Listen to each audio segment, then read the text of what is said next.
자, 우리 사무엘상 4장으로 한번 가보겠습니다. 사무엘상 4장.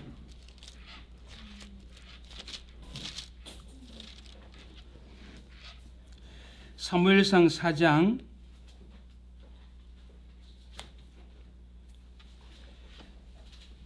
4장 18절 같이 한번 읽어봅니다. 시작. 하나님의 계획을 말할 때에 엘리가 자기 의자에서 자빠져 문 곁에서 목이 부러져 죽었으니 나이 많고 비둔한 영고라. 그가 이스라엘 사사가 된 지 40년이었더라. 자, 엘리 제사장이 살쪄서 죽었다 그러대. 누가요? 제가 충격이었습니다. 아주 성경을 얼마나 그리 해석을 잘 하시는지. 그래서 여러분 살찌면 넘어져 죽습니다. 다이어트 하셔야 됩니다. 그러면 또 성도들 아멘 아멘 하고 여기 줄을 치고 외우지요. 엘리는 살쪄서 죽었다, 살쪄 죽었다. 내가 살찌는 것은 성경적이다. 성경적이 아니다 하면서 싸우고 그러다가 교회 떠나고 이런 게 있잖아요. 왜 제가 이 본문을 읽었냐면 우리가 출애굽기 40장에도 마지막에 성막이 완성이 되어질 때 하나님의 영광의 구름, 하나님의 영광의 구름이 성막에 임하잖아요. 근데 모세조차도 성막에 못 들어가잖아요. 그 하나님의 영광이 그래서 이걸 우리가 설명을 못 하겠어요. 그 성막에 하나님의 영광이 임재했을 때 모세가 못 들어가요. 그 하나님의 영광. 그럼 우리가 보통 우리가 성경 보면 하나님의 구름이라고 있잖아요. 자, 우리 아까 말씀하신 분이 성경이 뭐더라? 글씨 커요. 괜찮아요? 네. 더 크게 할게요. 네, 더 크게. 이게 안 좋아요, 이거. 이게 안 좋아요, 안 좋아. 이거 어떻게 해.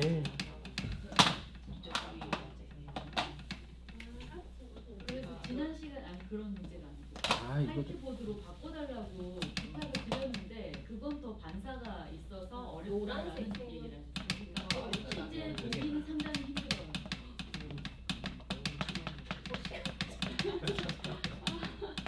오케이?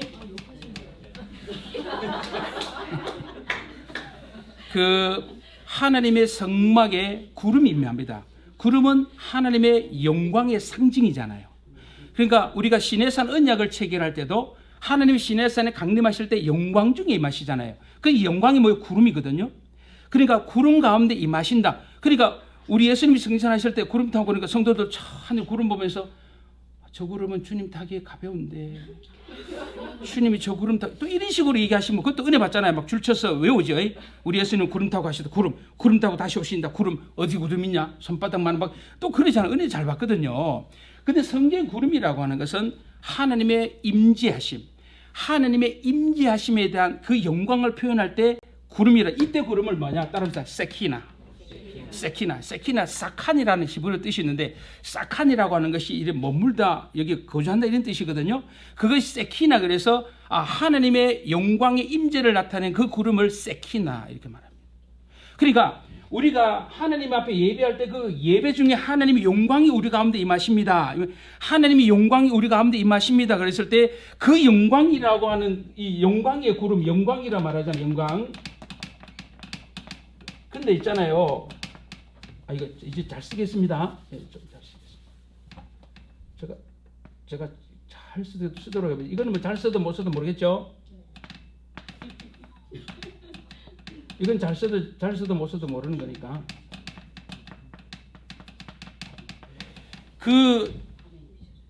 우리가 히브리어로 무겁다고 했을 때는 카베드란 말 씁니다. 카베드. 근데 여기서 카베드에서 카보드가 나와요. 카보드가 나와요. 이 카보드가 영광이라는 뜻이거든요. 그러니까 무겁다라고 하는 그 단어 속에 영광이 있는 거죠. 엘리가 무거워서 살쪄서 비만해 죽은 것이 아니고 무거워서 죽었어요. 여기서 무거워졌다는 겁니까? 엘리가요, 하나님보다 자기가 더 무거워진 자가 된 겁니다. 엘리는요, 하나님보다 자기가 더 무거워진 사람이 됐어요. 자기가 더 영광스러운 존재가 되어서 하나님을 걷어가지고, 왜? 하나님의 영광을 찬탈하는 자입니다. 그런 가정이 그렇게 되는 거잖아요. 그러니까 엘리가 어제 자빠닥 죽어졌다. 살쪄서 비만 넘어지니까 못 일어났다. 몸무게 얼마 있을까? 한 150은 돼야 될 거야. 못 일어나니까. 이런 개념이 아니고, 엘리는 제사장이잖아요. 철저하게 자기가 하나님보다 더 무거워진 자가 되었고 자기가 하나님의 영광을 자기가 다 찬탈한 자가 되었다. 하나님의 영광을 도둑질해 간 겁니다. 하나님 그냥 둬요? 안 두신다 이 말입니다. 그래서 그를 걷어가 버리시는 거예요. 그래서 우리가 가베드 가보드 이렇게 말하거든요. 가베드 가보드 이렇게 말하는데 아하, 우리가 예배라고 하는 것은 삼위 하나님이 우리 가운데 임재하시는, 우리 가운데 임재하셔서 하나님의 영광을 받으시는 시간인데 누가 영광을 받아요? 사람이 받는 거예요 지금요. 그리고 오늘 여기서 우리가 아모스에서 말씀하고 있는 건 뭐냐면 여기 말씀하고 있잖아요. 사람을 너희의 기쁨을 위해서라 그래요. 자기의 만족과 자기의 기쁨, 자기 자신을 즐기기 위한 예배. 그러니까 자기 스스로의 만족을 위하여 자기 영광을 찬탈한, 이거 하나님이 이러한 예배를 하나님께서 받으시느냐. 우리가 예배라고 생각할 때 하나님을 섬기는 예배인 거 아니면 오늘 말씀하는 것처럼 자기 자신을 즐기는 이러한 의식적인 행사에 지나는 것은 아닌가라고 하는 것을 돌아봐야 된다. 그래서 자기 자신을 섬기는 일과 하나님을 섬기는 일 부분 속에서 우리는 자기 자신을 예배하는 의식과 하나님을 의식하는 예배, 이 부분 속에서 우리가 어떻게 할 것인가. 근데 여러분 솔직히 주일마다 예배 드리면서 이런 것 좀 체험해요. 내가 말로 표현은 못하지만 오늘 예배하는 가운데 내가 마치 하나님의 영광 중에서 하나님을 배우는 것 같은 그런 감격을 좀 누려봐요? 없어요? 어느 교회 다녀요? 우리 반열제기는 없어서 물어보는 겁니다. 아니 그래 우리가 뭐 신비주의라 이게 아니고요. 하나님은 살아계시잖아요.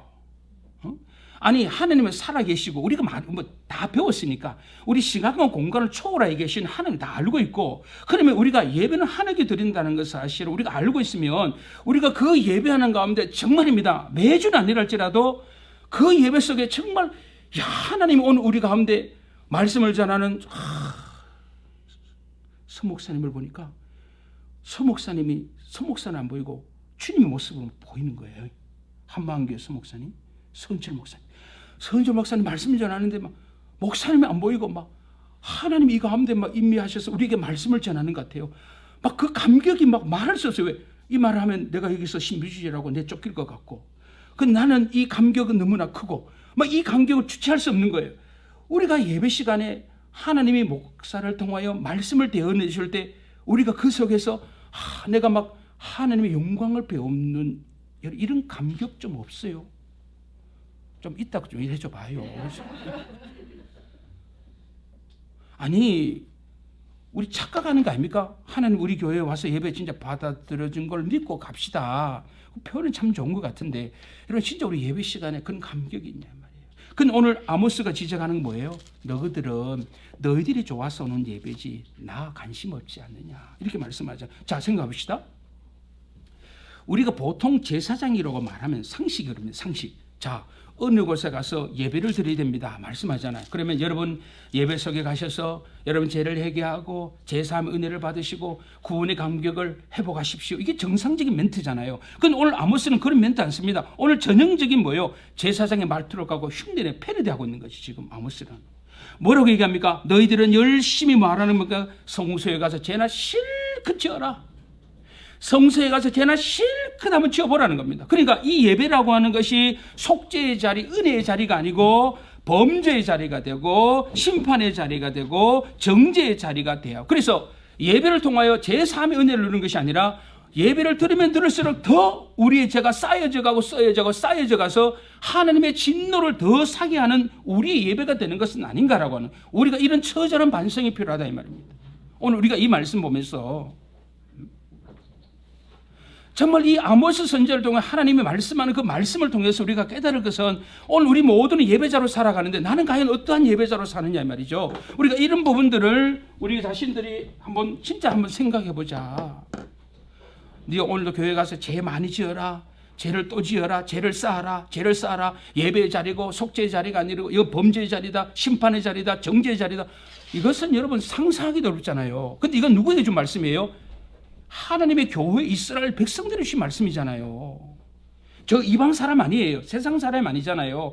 예수 잘 믿고 예배를 잘 드린다고 하는 우리에게 주신 말씀인데 우린 그러잖아요. 내가 은혜 안 되면 심각한 문제가 또 생겨요. 내가 조금이라도 목사님 내 감정을 터치해주고 내 문제에 대한 답을 안 주면 심각해집니다. 우리는 한 번 더 그것도 한번 생각해 보세요. 내가 하나님께서 말씀을 통하여 은혜를 주실 때 내가 그 말씀 앞에 어떻게 반응하느냐, 이 부분을 통하여 오늘도 예배를 통하여 제3의 은혜가 있게 되어지고, 오늘 예배는 자꾸 축제 이런 얘기하는데 막 저는 그런 얘기도 막 속상해요. 예배가 축제를 가니까 뭐가 사라져 버렸어요? 회개가 사라져 버렸어요. 제3 은혜가 사라지는 거예요. 우리가 예배를 통하여 일주일 동안 세상 속에 살다가 하나님 앞에 나와서 통렬하게 말씀 앞에 우리 자신을 돌아보고 회개를 하고 제 용서를 받고. 보세요. 아간한 사람이 범죄했죠. 아간한 사람이 범죄했죠. 근데 그들이 어디 전투에서 패배합니까? 아이성 전투. 여러분 그게 말이 돼요? 한 사람이 제전하는 어때 그 이스라엘 전체가 전쟁에 패하게 합니까? 한 사람이 제잖아요. 넘어갈 수 있잖아요. 하나님 그렇게 해요? 안 하잖아요. 그 한 사람의 죄로 아이성이 대표를 합니다. 우리가 예배 시간에 나 한 사람의 범죄로 인하여 하나님이 우리 예배를 받지 않으신다면 어떻게 할래요? 그래서 저희 교회는 제2의 공적인 고백의 시간이 있습니다. 제2의 공적 고백의 시간을 가집니다. 우리는 이 제2의 공적인 겁니다. 사적인 거 제가 자꾸 이런 단어를 씁니다. 공적인 고백이에요. 나 혼자가 아니고 온 성도가 함께 예배드리잖아요. 그렇죠? 혼자가 아니잖아요. 온 성도가 한 지체로서 예배를 드리잖아요.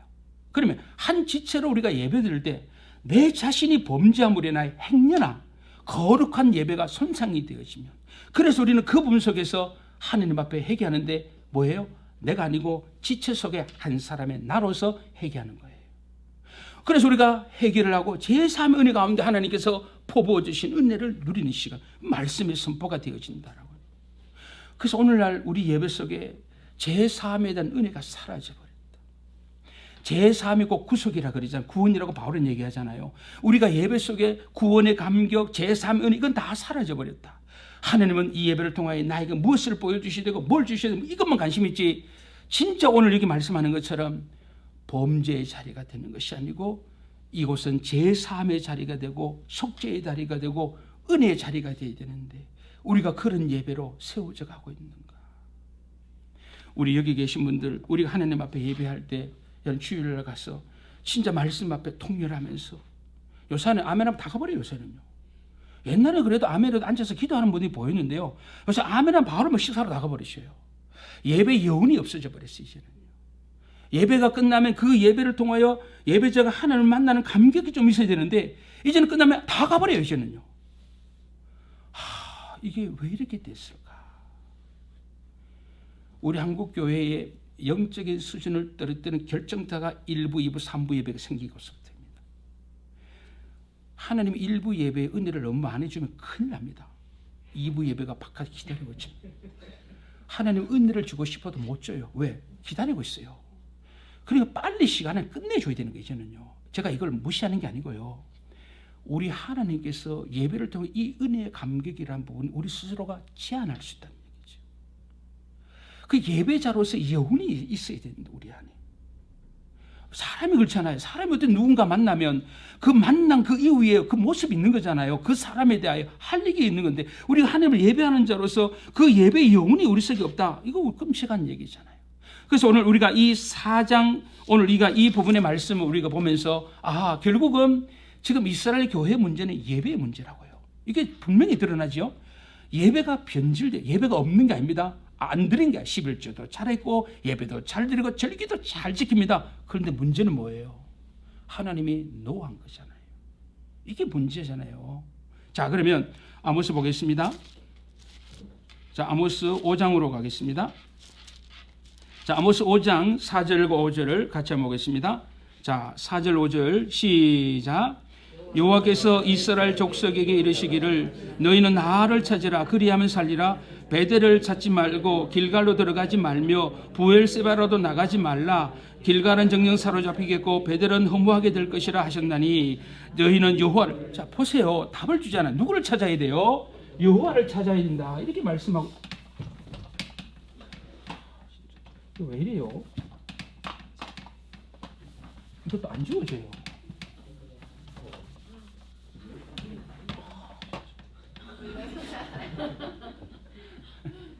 자, 여기 보니까 너희는 나를 찾으라 이렇게 말씀합니다. 성도 여러분, 우리는 거룩한 곳 장소가 있죠. 거룩한 곳 장소가 있고 거룩하신 하나님 있잖아요. 그렇죠? 자, 거룩한 장소 성소가 있고 거룩한 하나님이 계시잖아요. 자, 그러면 예배자는 어디에 관심이 있어야 돼요? 예배자는 거룩한 성소예요? 아니면 거룩하신 하나님이에요? 어디를 가야 돼요? 진짜 얘기해봐요. 어디를 가야 돼요? 거룩한 장소 성소와 거룩하신 분 야훼 하나님 있잖아요. 그럼 우리가 오늘 이 말씀으로 간다면 우리는 누구를 찾아야 돼요? 거룩한 분 하나님을 찾아야 되잖아요. 그러니까 하나님은 뭐라고 하면 나를 찾으라고 말씀합니다. 배들 찾지 말고. 그러니까 어떤 장소적인 문제의 문제가 아니고 누구를 찾아야 된다? 하나님을 찾아야 된다. 근데 여기서 우리가 생각할 것은 뭐냐면 예배는 뭐냐면 거룩한 장소를 찾아가는 것이 아니고 거룩하신 하나님을 찾고 만나는 시간이 되어야 된다라고 하는 부분을 우리가 생각해 봅시다. 자, 그러면 거룩하신 하나님과의 교제와 사귐이 없는 거룩한 장소는 난장판이 됩니다. 막 싸우고 여기서 난장판이 됩니다. 여러분 이거 좀 생각하시면 좋겠어요. 거룩한 하나님과 친교가 없다면 거룩한 장소에는 소동만이 일어날 뿐이다 라고 하는 것을 우리가 염두에 두셔야 된다라고 하는 것입니다. 그럼 우리가 예배라고 하는 것은 거룩하신 하나님을 만나고 하나님을 찾는 시간이 되어야 되는데 우리는 거룩하신 하나님을 찾는 것이 아니라 거룩한 장소에 목숨을 겁니다. 그런데 거룩한 장소에서 거룩한 하나님 만나면 최고인데 문제는 거룩하신 하나님께는 관심이 없고 거룩한 장소 성소에만 관심이 있더라 이렇게 되어지는 거죠. 그럼 하나님께 뭐라 합니까? 나를 좀 찾아. 베델, 브엘세바 이거 하지 말고 나를 좀 찾아라 이렇게 말씀하잖아요. 우리가 이런 말씀들을 생각하면서 우리가 뭔 생각이 됩니까? 자, 오늘 보세요. 오늘 교회를 우리가 생각하면 우리 한국이 얼마나 화려합니까? 뭐 중세시대 뺨칩니다 지금은요. 교회 화려하다는 게 제가 얘기하는 게 아닙니다. 저도 화려했으면 좋겠어요. 근데 문제는 오늘 이런 말씀을 아모스 말씀을 보면서 우리가 예배자들이 참 조심해야 할 것이 있는데 거룩한 곳 성소라고 하는 거와 거룩한 분 하나님을 생각할 때 오늘 아모스는 뭘 지적합니까?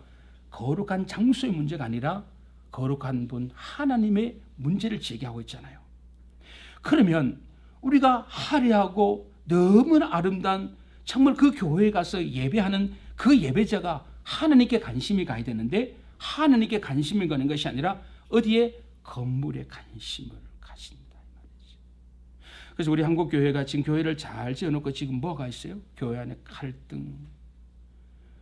그러려면 교회 건물 마을로 지어요. 여러분 우리가 그 열왕기상 9장 한번 봅시다. 열왕기상 9장. 자, 구약성경 열왕기상 9장에 봅시다. 하나님이 이미 답을 다 주고 있거든요. 자, 열왕기상 9장으로 가서 우리 한 말씀 한번 보겠습니다. 솔로몬 성전 건축을 해서 봉헌식 다 끝냈습니다. 우리 하나님 너무 심하셔. 분위기 파악을 못 하셔요. 좀 그럴 때 봐주시지. 꼭 바로 성전 봉헌 다 끝나고 나니까 하나님 바로 찾아갑니다. 자, 9장 1절.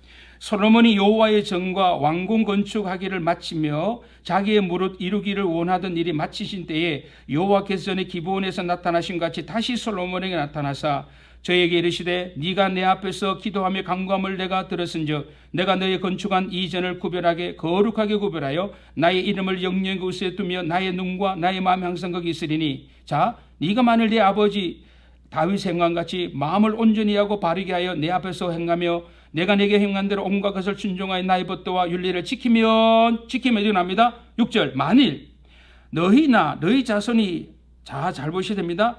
너희나 너희 자손이 뭐래? 아주 돌이켜 나를 쫓지 아니하면 내가 너희 앞에 둔 나의 계명과 법도를 지키지 아니하면 다른 신을 섬겨 그것을 숭배하면 7절 내가 이스라엘을 나의 준 땅에서 끊어버릴 것이요 내 이름을 위하여 내가 거룩하게 이 전이라도 내 앞에서 던져버리리라. 이스라엘 모든 민족 가운데 뭐가 된다고요? 속담거리와 이야기거리. 두렵잖아요. 빈정되는 거거든 지금요. 이것도 비웃는 거예요. 봐라 저렇게 화려하지 지금 뭐야? 비웃는 거예요 지금. 그리고 하나님은 솔로몬의 성전을 지었는데 야 성전 잘 지었다 하는 이거보다는 걱정합니다. 왜요? 말씀에서 떠날까 봐. 이걸 하나님 지금 더 두려워하고 있잖아요.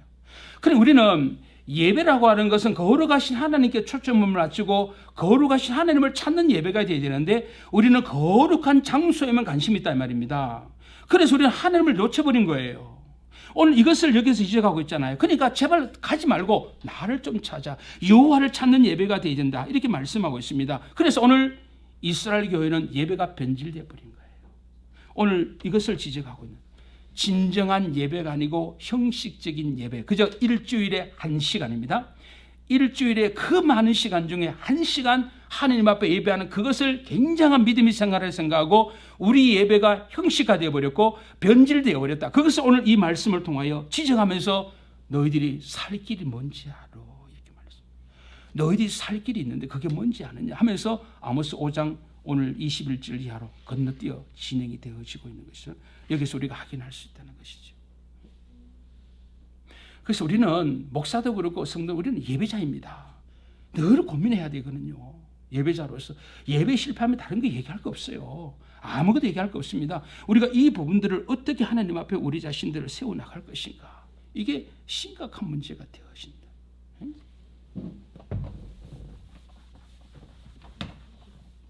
아까 안 찍었어요? 그래요?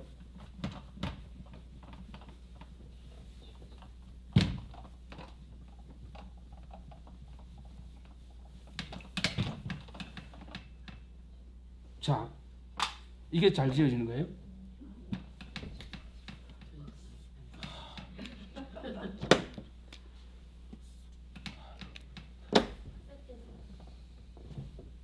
자, 글씨 보이죠?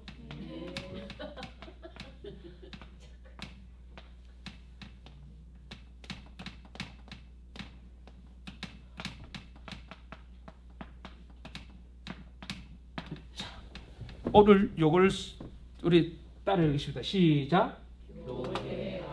자하고 오늘 공부한 이상은 이 단어를 꼭 외우셔야 됩니다. 교회아라고 하는 이 단어를 오늘 꼭 생각합시다. 우리 개혁교회는 교회아라고 하는 단어를 굉장히 많이 씁니다. 이 말은 뭐냐면 교회의 한 이론, 교회의 한 지체로서의 의식, 교회의 한 지체, 교회 한 일원으로서의 의식을 갖고 유기적인 연합을 이루어서 하나의 몸이 되었습니다 라고 하는 거 아셨죠? 우리 보통 자아라는 말을 많이 쓰잖아요. 근데 우리는 예배자는 항상 기억하셔야 됩니다. 예배자는 항상 나는 교회아로서의 존재하는 겁니다. 아셨죠? 다시 말해서 우리 교회의 한 회원, 한 지체로서 유기적으로 서로 연합이 되어 있는 생명체로 유기체로 우리는 연합이 되어서 하나의 몸을 이루고 있다. 우리는 한 몸은 생김새가 다르고 성이 다르고 신앙 연수가 다 다르다 할지라도 우리 모두는 교회의 한 일원이다. 지체의 한 지체로서의 유기체적인 연합을 통하여서 하나의 몸을 이룬다. 이걸 뭐라고요? 교회아 이렇게 말합니다. 왜 이걸 말씀드리냐면 아모스 5장 21절에 하나님이 지적하는 이겁니다. 너희들은 이것을 파괴해버렸다는 얘기입니다. 교회 따라합시다. 교회아. 자, 교회아. 자, 교회아가 뭔지 알았죠? 그래서 우리는 항상 기억하셔야 됩니다. 교회 문턱을 딱 들어오는 순간에 나는 내가 아니고요. 나는 내가 아니고 나는 항상 주님의 몸의 한 지체. 나는 주님의 몸의 한 교회아로서 내가 존재하는 것이지 교회 안에 들어와서까지 나 이기주의고 개인적인 것은 안 된다. 우리는 주님이 우리를 부르실 때 교회 이렇게 말씀합니다. 그래서 우리가 많이 쓰잖아요. 교회는 뭐예요? 교회는 따라합시다. 신자들의 어머니. 이건 저 얘기 아니고 칼빈이 기독교 강요 4권에 나오는 거죠. 교회는 신자들의 어머니다. 이걸 우리가 주보에 내놨더니 어떤 분이 교회 주일날 왔다가 이거 보고 아이고 이거 이단이다고 집에 가버리대요. 그분이 이단이에요. 제가 그래서 그분이 잘못 배운 우리는 사람을 말하는 게 아니고 뭐예요? 교회입니다. 교회. 교회는 신자들의 어머니다. 이렇게 말씀합니다. 교회는 신자들의 어머니다. 이 말이죠. 자, 그러면 교회는 신자들의 성도는 어머니 품속이잖아요. 그러니까 이것은 비유적인 설명인데 한 생명이 교회에 오면 교회가 어머니 품에 대해서 이 아이를 출생하고 이 아이를 양육하고 성장하는 모든 과정을 누가? 엄마가 책임지는 것처럼 교회가 한 성도가 교회 오게 되면 교회가 품는 거잖아요. 그래서 모든 성도는 교회에서 뭐냐면 우리는 그 공동의 부모란 말씀이다. 아셨죠? 우리가 교회 오면 주일학교 아이들은 너는 김씨 집안 이게 아니고 우리 모든 공동의 어머니, 공동의 부모가 되어서 아이들을 양육해야 되는 거예요. 교회는. 우리는 공동의 부모, 우리 신자들의 어머니다. 이렇게 따라서 마테르, 따라해 마테르, 마테르. 진짜 안 쓸래요. 마테르 피델리움 이렇게 말하는데요. 교회는 신자들의 어머니다라고 말할 때 아하, 교회는 어머니 품이 돼야 돼요. 한 성도가 교회 오잖아요. 그러면 교회 전체가 이 아이가 어머니가 돼서 이 아이가 출생해서 자라는 모든 가정을 잘할 수 있도록 교회가 케어하는 거죠. 신학 그분 장길자 여사 말고요. 장길자 여사가 뭐 어머니 그러던데요. 그거 말고 교회가 신자의 어머니, 공동의 부모가 돼서 교회가 아이를 양육한다. 이것을 우리가 염두에 두셔야 되는데 우리는 이런 부분 속에서 우리는 교회아라고 하는 항상 우리가 문제가 뭐냐면 잘 보세요. 오늘날 여기 수성구에 사시는 분, 수성구 없지요? 여기 또 들으시면 안 되는데. 자, 그런 생각 들어요. 다는 아닙니다. 이거 주관적인 생각이에요. 왜 많이 배우고 가시면 개인주의로 전락할까? 저 그게 고민입니다. 왜 교회는 없는 사람이 친절하고 없는 사람끼리는 찰도 뭉치고 없는 맛은 잘하는데 배우고 가지는 것이 많은 사람 왜 개인주의 철저하게 나 혼자 이렇게 신앙 제가 이해가 잘 안 됩니다. 그 우리는 내가 많이 배웠냐 많이 이 문제가 우리는 교회아로서 나는 그리스도의 몸의 한 지체라고 하는 사실이잖아요. 우리 여기 계신 분들은 우리 그런 마음, 그러면 우리 이창덕 지사님 주일날 옆에 보니까 어떤 성도가 안 보이면 마음이 아프지요. 막 가슴이 쳐져 나가요. 막 너무 속상해요. 내가 마치면 소고기 사들고 내가 신방 가리라면 이런 마음도 들고요. 아니 여러분 그게 정상인데 오늘 교회가 대중화되어지면서부터 이게 사라져버렸어요. 우리 성도들이 교회에 오면 나는 교회아라고 하는 나는 나다 이게 아니고 나는 내 개인의 어떤 이 개인 이기주 이게 아니고 나는 철저하게 교회아로서 나 자신을 생각하면 어떻게 하든지 마음을 맞추려고 해야 되고 어떻게 하든 함께 하려고 애를 써야 되고 아니 손이 가는데 비틀면 어떻게 하자는 거예요. 그러니까 같이 가려고 자꾸 애를 써야 되잖아요. 이게 지치잖아요. 예배는 나 혼자 아니에요. 그러니까 예배도 교회아로서 함께 드리는 시간이잖아요. 그러니까 우리가 함께 하나님을 예배하는 자 우리가 살아가야 되는데 이런 부분에서 우리가 어떻게 강한 지체였을까? 어떻게 우리가 교회아로서의 우리 자신들을 세워나갈 것이 이게 참 고민이에요. 우리가 오늘 여기도 마찬가지입니다. 이 아모스 5장에서 신랄하게 지금 비판하는 게 뭔지 압니까? 너희들은 공의와 정의 웃기는 소리 하지 마. 너희들 안에는 교회아라고 하는 공동체 의식은 제로야. 너희들에게는 공동체 의식이라는 찾아볼 수가 없어. 너희 같이 예배하는 신자가 아프고 가난하고 힘들고 너희들 관심 없고 굶어 죽든 말든 너 혼자 이걸 지적하고 있는 얘기입니다. 오늘 우리가 예배자로서 교회아로서 우리가 그리스도의 몸의 지체로서 우리 안에 공동체 의식이라는 공공의식이 우리 속에 얼마나 함유되어 있는가. 근데 교회가 대형화되어지니까 주일마다 내 옆에 앉는 분이 누군지도 몰라요. 그게 무슨 교회입니까? 교회는 패밀리잖아요. 교회는 패밀리잖아요. 가족이잖아요. 건석이란 말을 바울이 에베소서 쓰고 있잖아요. 교회는 주님의 건석, 주님의 자녀란 말을 쓰잖아요. 그러면 우리가 상식으로 어떻게 자녀가 자녀를 몰라요? 어떻게 부모가 자식을 모를 수 있냐 말이죠. 이건 아니다 이 말이죠. 여러분 아파하셔야 됩니다. 우리는. 그래서 저는요 작은 교회 운동을 해야 된다고 생각합니다. 물론 큰 교회도 필요해요. 하나님도 큰 교회는 나름대로 해야 할 일이 많지만 우리가 의도적인 부분은 하지 말고 우리가 작은 교회라고 하는 이 부분 속에서 어떻게 하면 주님이 원하는 예배상을 우리가 만들어갈 수 없을까? 이걸 고민을 해야 되는 거예요. 오늘 우리가 이 말씀 마무리 우리가 하면서 생각할 것이 과연 내 속에 지체의식이 있는가? 나는 교회아로서 내 마음이 어떠한가? 주일날 내 말 한마디 때문에 내 지체가 힘들할 것을 조금만 생각하면 부엌에 들어가서 함부로 말하지 않지요. 우리 여성도님들 부엌에만 들어가면 왜 그래 말이 정직한 말만 자꾸 해요. 아이고 누구는 신랑 잘 만나서 뭐 부엌에 일도 안 하더래. 누구 신랑은 뭐 장로니까 뭐 오도 안 하고 그냥 맨날 와서 막 갓들이 막 얘기하고. 우리는 부엌에 들어가면 막 복잡해지는 거예요. 내가 무술이가 집에 가면 내가 얼마나 대접을 여와서까지 내가 쓰레기통 뒤져야 돼. 내 이 교회 나오나 말 다시 나는 신앙교회로 옮겨버릴 거야. 이거 어떻게 생각해요? 여러분 교회 안에 가서도 내가 대단해야 됩니까? 저는 그래요. 강대산에 설 때는 저는 목사입니다. 내려오면 저는 성도입니다. 저는 그렇게 목회해왔습니다. 강대상에 말씀 전하고 예배 인도할 때는 목사로 건의를 갖고 있습니다. 내려오면 저도 쓰레기통 비우고요. 설거지도 하고요. 해요. 뭐가 그 괜찮습니다. 운동도 되고요. 너무 좋은 게 많아요. 우리가 이런 부분들 속에서 과연 우리가 예배자라고 하는 우리 부분 속에서 이 부분을 우리가 어떻게 회복할 것인가. 자, 아모스 5장으로 가겠습니다. 자, 우리 아모스 5장 21절. 내가 너희 절기를 뭐 한다 그랬습니까? 자, 21절에는 절기 이게 나오죠. 절기가 나옵니다. 절기 성례가 나옵니다. 그 다음 22절에는 뭐가 나와요? 22절에는 제물이 등장하고 있습니다. 제물이 등장하고 있고 그 다음에 23절에 가서는 찬양의 문제를 언급하고 있습니다. 자, 여기 보시기 바랍니다. 자, 21절에는 절기와 성례, 22절에서는 그 다음 제뿐만 아니고 절기와 성례, 그다음 22절은 제물의 문제가 나오고 23절은 뭐 노래 소리와 비파 소리가 등장하고 있습니다. 자, 여기 보면 제사, 절기, 제물, 찬양 다 언급이 되죠.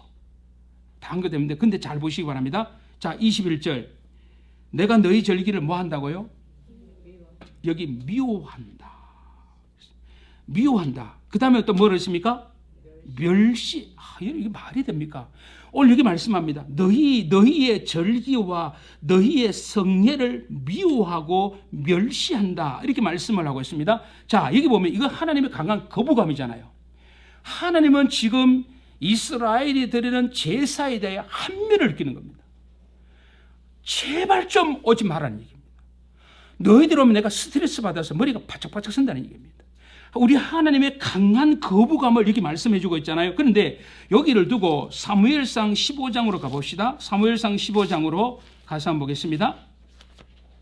자, 사무엘상 15장 말씀 가겠습니다. 15장 23절 15장 23절로 가겠습니다.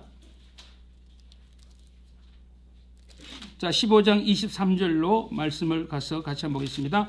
시작.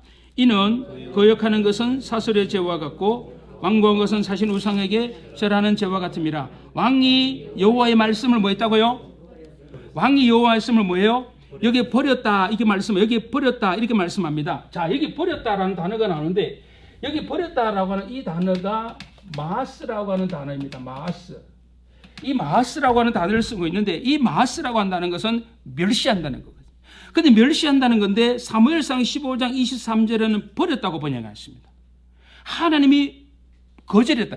여기서 멸시했다는 말은 하나님께서 그를 뭐예요? 버렸고 이렇게 말씀하잖아요. 내가 너를 버려버렸다 이 말씀하잖아요. 그 단순히 멸시하는 문제가 아니고 하나님이 이스라엘 예배자들을 버렸다. 이렇게 오늘 여기서 말씀해요.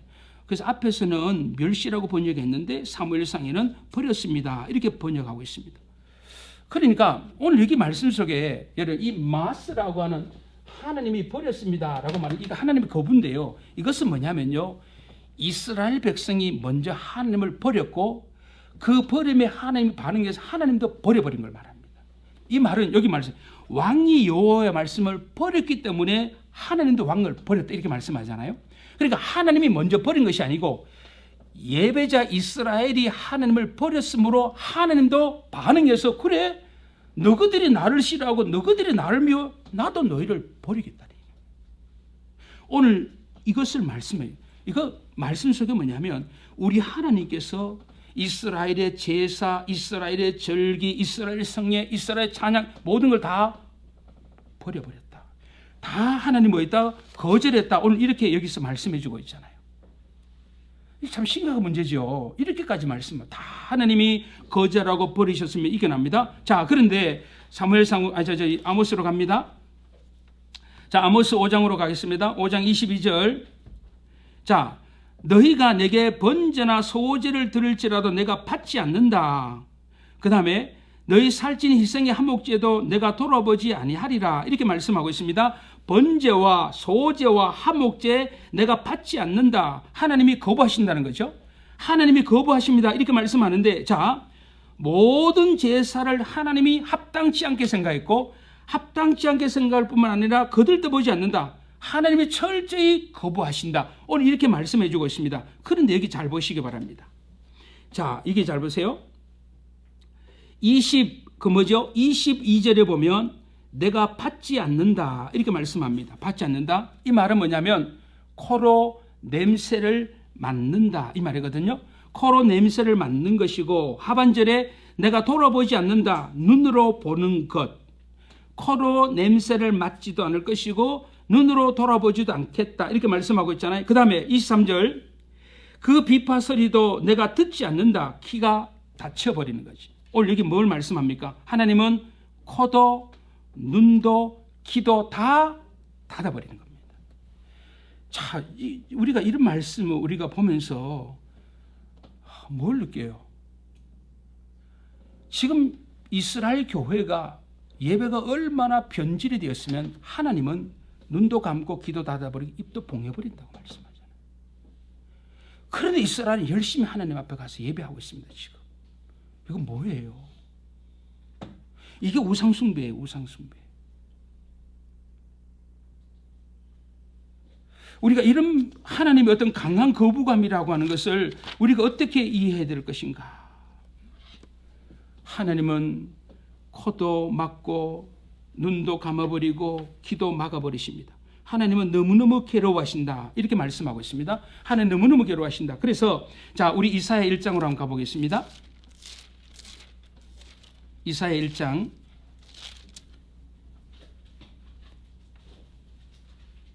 자, 이사야 1장.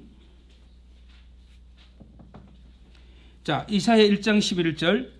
여호와께서 말씀하시되 너희의 무수한 재물이 내게 무엇이 유익하뇨?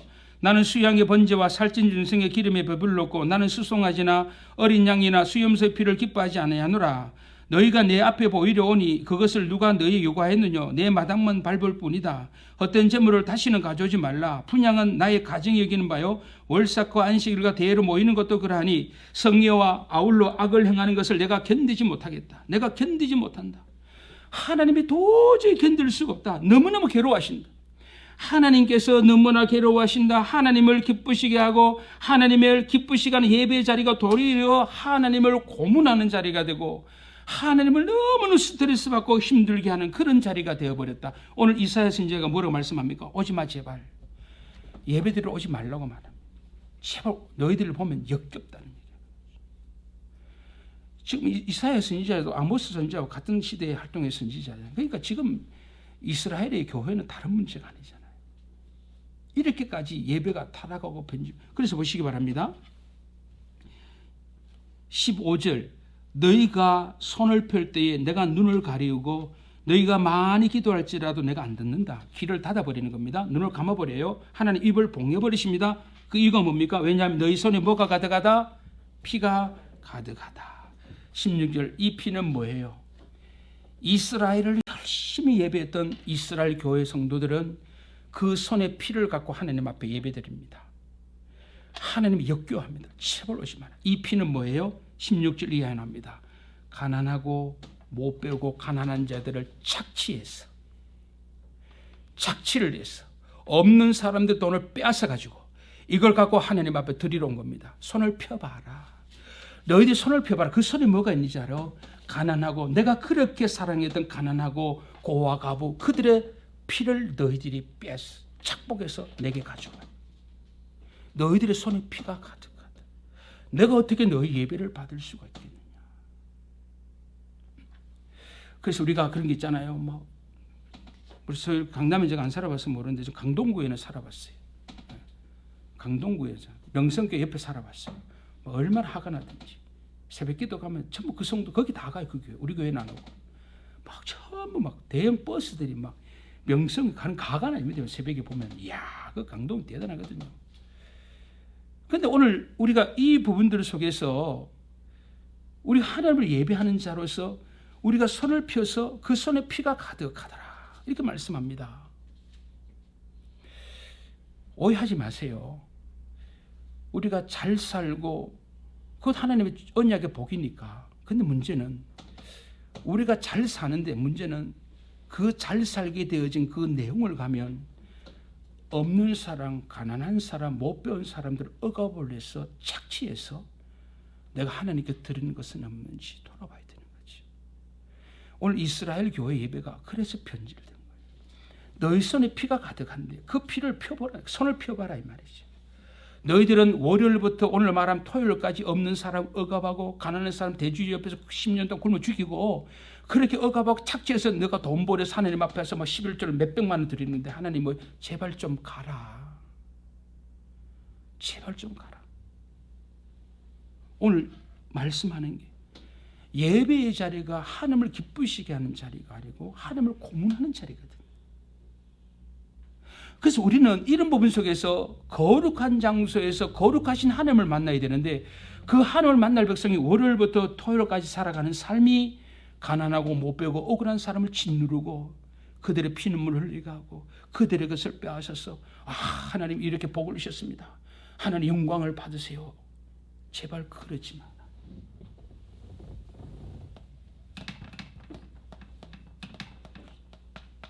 따라합시다. 고지론. 딸의 고지론. 기독교 윤리학에서 고지론이 한때 굉장히 우리 한국 교회는 이슈가 된 것이 있습니다. 다 들어보셨지만은 우리 의식 속에 뭐가 있냐면 나는 고지를 점령해야 하나님 영광이 된다고 생각하는 분들이 많습니다. 고지를 점령하고 지금 1등해야 하나님의 영광이 되고 회장이 돼야 하나님의 영광이 되고 성공해야만이 하나님의 영광이 된다. 그래서 고지를 점령해야 전도도 잘한다. 그래서 그런 얘기 잘하지. 말단 직원이 교회 가자기보다 사장이 되어서 직원들에게 교회 갑시다. 그러면 교회 잘 따라오지 않겠니? 그러니까 사장 되지 않겠나? 이게 고지론입니다. 어떻게 생각하십니까? 어떻게 생각하십니까? 우리가 흔히 말하는 나는 성공을 해야만이 이 성공도 세상적 관점이겠지만 성공을 해야 하는 영광이 되고 내가 사장이 돼야 직원들을 교회로 막 전도 집회할 때만 데려가는 게 따라오니까 그래 여러분 그거 그러면 돼요. 그리고 우리의 생각 속에 이런 것들이 자꾸 있는 거예요. 우리 하나님 보실 때 그래 네가 성공하는 인생이야. 너 참 잘 됐다. 그러니까 바울이 빌립보서 말씀하잖아요. 내가 가난에 처하든 뭐 부자가 되든 배우든 뭐 난 어떤 환경 속에 있어도 나는 그 환경 속에서 믿음 잘 지켰습니다. 이게 하나님 능력이잖아요. 그럼 우리가 이런 부분들 속에서 우리가 어떤 잘못된 생각을 가지게 되어지면 우리가 예배라고 하는 그 미명하에 우리가 행하는 우리의 모습들을 보면 잘못하면 어긋난 길로 갈 수. 그래서 우리가 예배 시간에 뭐 10분, 20분 전에 먼저 가는 이유가 뭐냐면 여러분 제발 그러세요. 미리 좀 가서 막 정신없이 그렇게 하지 마세요. 주일날. 여러분 예배 시간에 좀 미리 가서 돌아보는 거예요. 내가 월요일날 우리 남편 마음을 너무 속상하게 했는데 우리 남편 밥 한번 차려달라고 내가 그거 차려줬으면 내가 얼마나 좋아. 내가 괜히 큰 소리 쳤다가 우리 남편 막 신경질 내고 그래서 막 주일날 이후에 하루도 안 돼서 하면 또 죄짓고 월요일날 우리 남편을 내가 지극히 사랑해서 순종하지 못한 거 하나님 용서해 주세요. 회개하고 또 아이고 내가 화요일날 뒷집에 박집사하고 큰 소리 쳤어요. 또 아이고 고등어국 냄새 좀 나면 어때요? 냄새 좀 나게 했다고 또 가서 바른 말 탁탁 해줬어요. 그게 또 마음에 더 걸립니다. 그러니까 가만히 월요일부터 쭉 생각해보니까 아이고 하나님이여 내가 이런 죄를 짓고 또 하나님 앞에 그리고 하나님 앞에 회개하고 하나님 그런 예배자가 돼야지. 우리가 내 삶을 돌이켜보는 일주일의 어떤 사회의 어떤 그 공공성이라고 하는 공동체 의식이라고 하는 부분이 상실되어 버린다. 우리가 어떻게 하나님을 기쁘시게 할 수가 있어요? 그럼 그리 해요? 뭐 앞에 가자마자 찬양한다고 또 막 내가 좋아하는 찬양하면 또 안 하는 찬양 있고 뭐 복음성 왜 하냐 그러고 맨날 찬송하니 왜 구시들이 신세대 뭐 너끼리 잘해라 나 안 한다. 왜 이렇게 돼요 교회가? 우리 하나님 앞에 나가서 정말 예배자로서 오늘도 거룩하신 하나님 나를 예배로 초대해 준 거 얼마나 감사해요. 하나님 앞에 우리 자신을 살펴보는 거 아니겠어요? 그런 예배자가 돼야죠. 자 그러면 이렇게 오늘 지적을 하고 나서 오늘 드디어 나오는 게 뭐예요? 공의의 문제가 정의의 문제가 등장을 하고 있습니다. 그렇죠? 자, 공의의 정의의 문제가 등장을 하고 있는데요. 누가 이기나 내가 이기나 한번.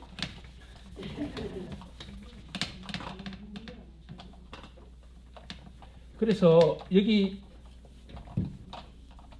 요거 하나만 얘기하고 우리 마칩시다. 자, 참 이게 어려운 단어인데요. 공의라고 하는 거 있잖아요. 정의. 공의는 째데카 이렇게 말하거든요. 째데카. 뒤에 보여요? 미, 시, 파트.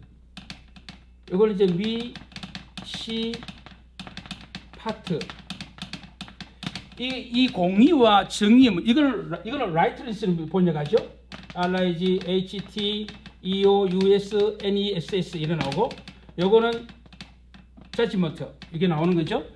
그래서 우리가 이 공의의 문제와 정의의 문제가 나오는데, 자, 공의가 뭐냐, 정의의 문제. 오늘 아모스 5장에서는 평형법을 사용했기 때문에 여기서는 공의와 정의를 막 이렇게 막 물로 막 탁 잘라 팍 나누듯이 안 나눠도 좋아요.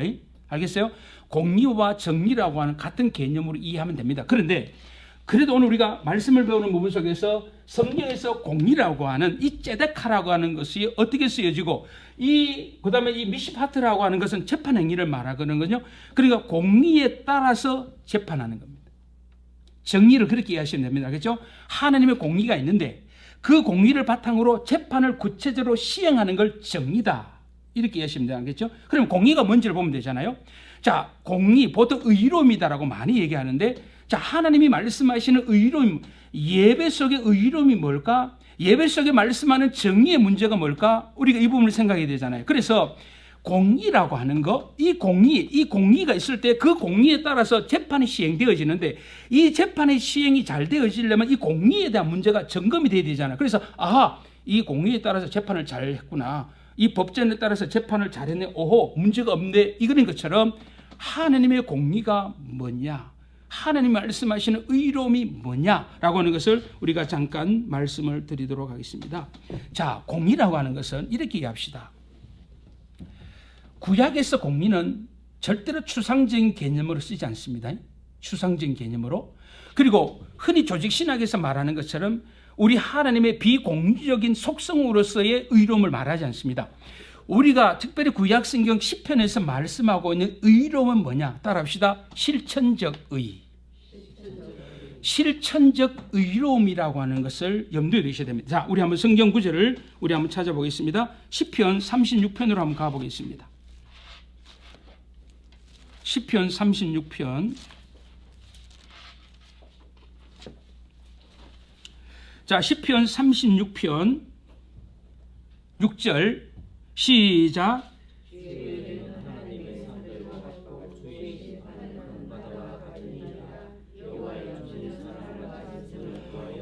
여기 앞에 나오는 의는 째데카, 공의. 뒤에 나오는 뭐죠? 판단이라고 개역 성경에 있는데 거기는 뭐로 돼 있어요? 심판. 좋아요. 이거는 미시파트. 그겁니다. 다릅니다. 그런데 문제를 잘 보세요. 자, 공의와 정의의 문제가 나오는데 거기 하반절에 보니까 여호와의 주는 사람과 짐승을 뭐한다? 자, 사람과 짐승을 보호하시는 하나님의 공의와 정의가 뭐와 관계되어 있어요? 사람과 짐승을 보호하고 돌보는 것과 관계되어서 사용되어지고 있습니다. 그렇죠? 자, 시편 103편으로 갑니다. 그냥 몇 구절만 보겠습니다. 몇 구절. 자, 시편 103편 6절. 자, 103편 6절 시작. 여호와께서 의로운 일을 행하시며 압박당하는 모든 자를 위하여 판단. 앞에 나온 의는 째데카, 뒤에 나오는 판단은 미시파트. 이겁니다. 근데 거기 뭐가 나와요? 압박당하는 모든 자를 위하여 이게 나오잖아요.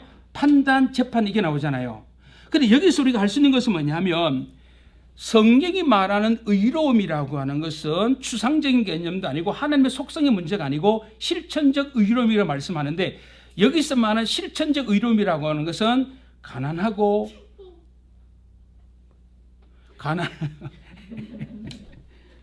그래요. 감사합니다.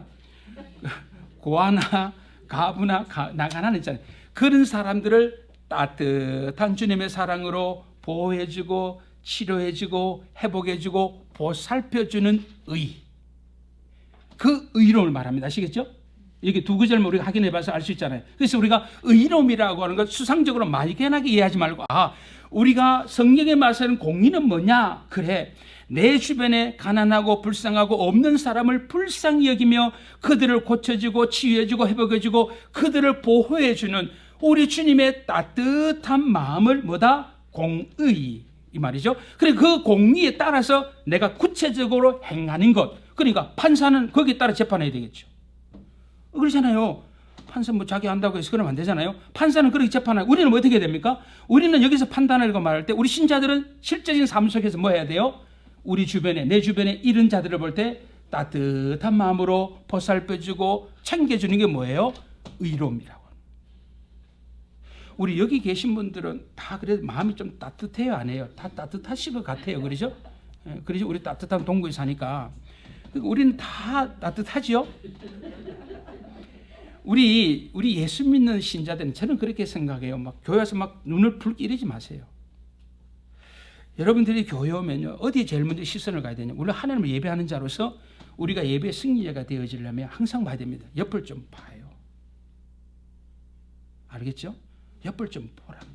여러분 뭐 몇 달만 교회 다니면 거의 다 압니다. 그래, 우리는 뭐예요? 오늘도 내가 예배 드리시는 그 예배 속에 하나님의 공의와 하나님의 정의가 있는 예배를 드려야 되는데, 하나님의 공의와 정의가 살아있는 예배는 뭘까? 우리 교회 안에 나의 따뜻한 주님의 따뜻한 사랑이 필요한 사람, 그런 사람, 물론 주중에도 마찬가지입니다만은 그렇게 잘 돕고 잘 보듬어주고 아껴주는, 그래서 우리가 공동체 의식이 함량되어 있는 사람들의 예배를 하나님은 지금도 기다리고 계십니다. 일주일의 삶을 그저 자기밖에 모르고 그저 자기만 열심히 사는 거, 나는 따라합시다. 나는 따라하세요. 나는 정신없이 살았다. 그분은 실패. 그런 얘기 하지 마세요. 실패입니다. 우리 하나님은 정신없이 살라고 말하셨습니다. 너는 정신을 바짝 차려서 네가 주일의 예배의 승리자가 되어지려면 일주일의 삶 속에서 너가 살아가는 삶의 조그마한 가정에서부터 일터에서부터 어떤 곳에서 뭐 해야 된다? 공동체식 교회 안으로서 나의 따뜻한 손이 필요하고, 나의 따뜻한 커피 한 잔이 필요하고, 나의 따뜻한 위로가 필요하고, 기도가 필요한 사람이 있느냐? 그들을 주님의 마음으로 따뜻하게 보살피고 나서 주님 앞에 나와서 손을 펴서 하나님을 예배할 때 그 예배를 받으시는 것이지, 일주일 산에 없는 사람 무시하고 억압하고 핍박하고 그렇게 해서 손을 움켜쥐고 하나님이여 보십시오, 하나님이 손 펴봐라, 너 집에 가, 이게 안 받으신다. 자기 욕심만 계속 채워가고 하나님의 진노와 심판을 계속 쌓아가는 예배자가 되어서는 아니 된다. 그래서 하나님이 우리의 모임을 통하여 기도 닫아버리고 눈도 감고 입을 닫아 어떻게 해요? 하나님이 지금 이스라엘 교회랑 이렇게까지 거부감을 가지고, 그런데 이들은 열심히 어디 갑니까? 지금도 열심히 베들러 가고 열심히 가고 있잖아요. 막 열심히 하죠. 제발 오지 마. 제발. 더 이상 하면은 효과가 떨어질 것 같아요. 우리 다음 시간에 이 부분에 대한 정리를 좀 더 하고 우리가 그 다음 시간 다른 부분들로 우리가 진행을 좀 해보도록 그렇게 하겠습니다. 자, 그래서 오늘 이 부분에 대한 얘기를 마치면서 우리 좀 한마디로 한 가지만 좀 말씀드리겠습니다. 우리가 진짜 그 예배자로서 우리가 살아가고 우리 교회가 삼위 하나님이 임재하셔서 영광을 받으시는 주님의 교회가 되기를 한다면 우리는 예배가 회복되도록 기도하시되고, 우리가 예배가 회복되어지는 한 성도로서 어떻게 하면 예배가 하나님 앞에 온전히 드려질 수 있는가? 성도 한 사람 한 사람이 철저하게 공동체 의식을 함양해야 된다. 여러분, 그런 얘기하잖아요. 오늘날 교회가 부흥하려면 세 가지 조건을 완비되어야 된다고 말합니다. 첫째가 뭐지요? 자, 교회 부흥의 3대 요새. 오늘날 교회가 부흥하려면 그 세 가지가 꼭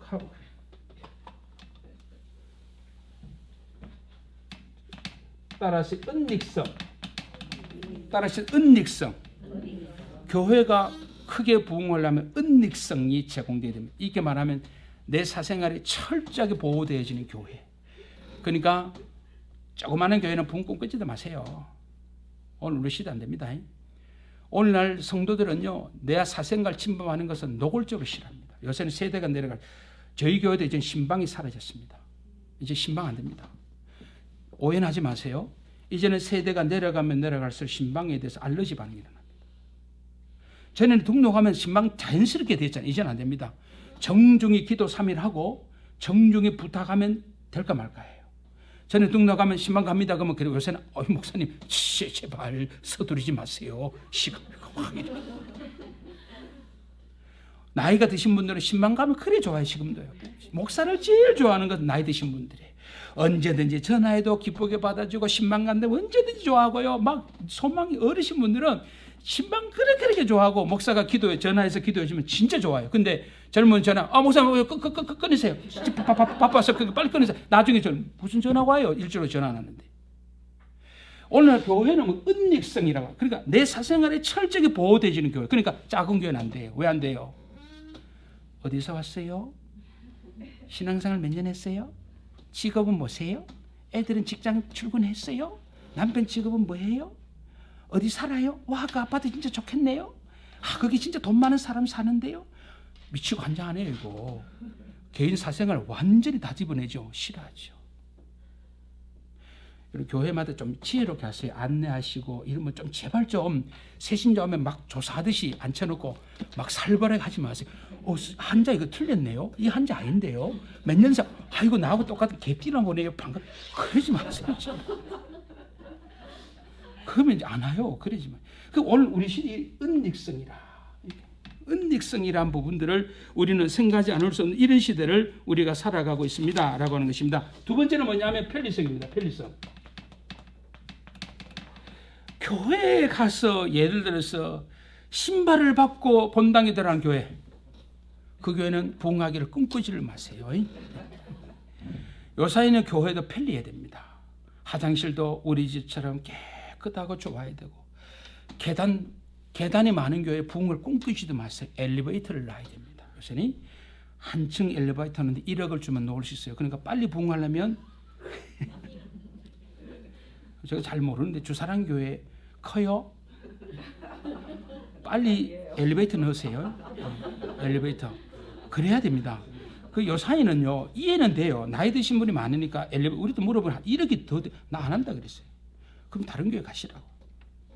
아니 근데 지금 물론 뭐 얼마든지 편의 제공하는 건 좋지, 해줘야죠. 그런데 우리 의식이 조금이라도 불편하면 참지 못하는 시대가 되어버렸다. 그렇죠? 화장실 불편해 보세요. 우리 반야월 진짜 시골이거든요. 제가 처음 갔을 때 남녀가 요래 딱 벽 사이에 같이 화장실 쓰고 있었어요. 이걸 거의 10몇 년 동안 쓰고 있으니 부흥이 되겠어 안 되겠어요? 안 된다. 안 돼요. 왔다가 다 도망가 버립니다. 화장실 분리시키는데도 10년 이상 걸렸어요. 그래서 지난해에 드디어 남녀 화장실을 정말로 좀 좋게 만들었어요. 그래 만들어 놓으니까 또 안 오네요. 그거 미리 했으면 좀 왔을 텐데 늦으니까 안 와요 이제는요. 그러니까 이제는 내가 예배도 불편하면 안 돼요. 의자도 좋아야 됩니다. 근데 누우면 잠도 잘하고 푹신푹신. 이 등 뒤가 단단하다 안 됩니다. 부흥. 왜냐하면 오늘 우리 시대가 이런 부분 속에서 자꾸 편리성이라고 하는 부분과 은닉성이라는 부분들이 이게 과연 성경적이냐고 하는 나중에 세 번째가 대중성입니다. 아까 얘기했잖아요. 이제는 많은 성도들이 작은 개척교회 안 가려고 합니다. 제가 84년도에 서울 올라갔는데요. 구로동에 지금 보니까 쪽방이에요. 전부 술집 아가씨들이 살았더라고요. 거기 시험 안 든 게 참 감사하죠. 새벽만 되면 막 여자분들이 막 요런 그러잖아요. 막 요시요시 해가지고 막 이렇게 막 그거 제가 혼자 막 연탄 뿔 때는데 살았거든요. 근데 그 시대에 그 서울 구를 얼마나 못 살았어요. 뭐 지금하고 말할 수도 없죠. 근데 우리가 이런 부분 속에서 보면 뭐라 그래야 될까요? 80년대 해야 될까요? 그때는 무조건 작은 교회 갔거든 저는요. 서울에 가서 골목에 주일날 딱 나가서요. 계단공가 주일날 교회 제일 빨리 가면 주일날 교사거든요. 그래서 골목에 딱 나가서 계단공가를 보면 알아요. 저분이 합동측인지 통합측인지 계단공 보면 보통 여선생들은 공과책을 가방에 넣는다, 손에 낀다. 손에 끼고 가거든요. 그때만 해도 유행이었거든요. 캠퍼스에도 꼭 이렇게 들고 다녀요. 가방에 넣으면 될 텐데 막 이래 다니면서 막 자랑하고 그랬거든요. 그래서 갔는데 작은 교회 찾아다녔거든요. 어떻게 하든 작은 교회 가서 이게 요새는 안 옵니다. 왜? 작은 교회 가면 짐이 많거든요. 이런 큰 교회 가면 좋잖아요. 얼마나 아는 사람 많고 얼마나 재밌어요. 근데 주님은 좁은 문으로 가라 그랬죠. 넓은 길로 가면 뭐 했죠. 좁은 길로 가면 했죠. 다 알죠? 우리가 이런 부분 속에서 우리가 이런 시대적인 아픔을 우리가 어떻게 해야 됩니까? 목사로서도 고민이고 여러분도 같이 고민해야 됩니다. 정말 우리 주님이 원하신다면 작은 교회에서도 우리 성도들 기쁨으로 잘 좀 섬겼으면 좋겠어요. 물론 큰 교회 가실 분은 가시더라도 오늘날 우리 노회도 개척교회가 많이 세워지고 있지만 자립이 안 돼요. 오지를 않아요. 왔다가도 가요. 왜 친구 없다고 가고요. 뭐 없다고 가고 너무 힘들어하거든요. 오늘 우리가 이러한 시대를 우리가 살아가고 있는데 이런 시대 우리가 어떻게 예배자로 승리할 것인가 이런 부분들을 우리가 바라봤으면 좋겠고 하여튼 오늘 우리가 이 말씀 마치면서 공동체 의식이 없는 자들의 예배 이거는 하나님과 무관하다는 사실입니다. 항상 우리는 교회 아로서 우리가 믿음 생활을 잘 좀 했으면 좋겠다 이런 마음을 말씀을 통해 따라하겠습니다. 교회아 이거 쓰세요. 써먹으세요. 교회아로서 항상 예배자 항상 그런 마음을 가지고 좀 불편합시다. 예배 승리하게 좀 불편한 거 감수하세요. 너무 막 교회 가서 깔끔하게 너무 막 팍팍거리지 마세요. 집에서는 그러시더라도 교회 안에서만큼은 늘 지체니까 항상 교회 하니까 서로 함께 예배자로 모였으니까 그렇게 우리가 하나님을 섬기고 살아도 좋겠고 다음 시간에 이 부분을 마무리하면서 이제 1장 2절부터 들어가서 한번 말씀을 나누도록 그렇게 하겠습니다. 진도 다 못 나가는 건 당연합니다. 저 신학교 다닐 때요. 그 구약 신약을 공부하는데 사도행전 2장 가지고 1년 하고 끝냈어요. 그래서 제가 용기를 얻었어요. 아모스 9장까지 다 설명할 필요는 없겠다. 이런 생각도 가지고 중요한 부분부터 나왔다. 그래요. 오늘도 이렇게 귀한 시간 주셔서 감사하고 고맙습니다. 기도 한번 드리겠습니다. 하나님 아버지 감사합니다. 오늘 아모스의 말씀을 통해서 예배자로서 우리가 어떻게 살아야 할 것인지 우리에게 질문하시고 우리에게 고민하게 하시고 우리에게 또 답을 주셔서 너무나 감사합니다.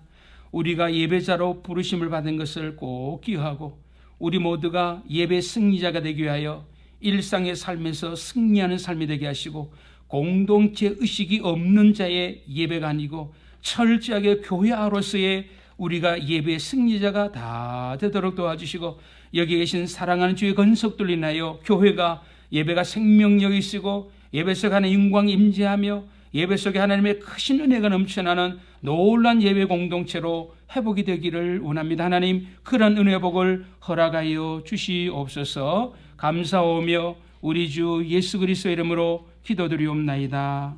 아멘.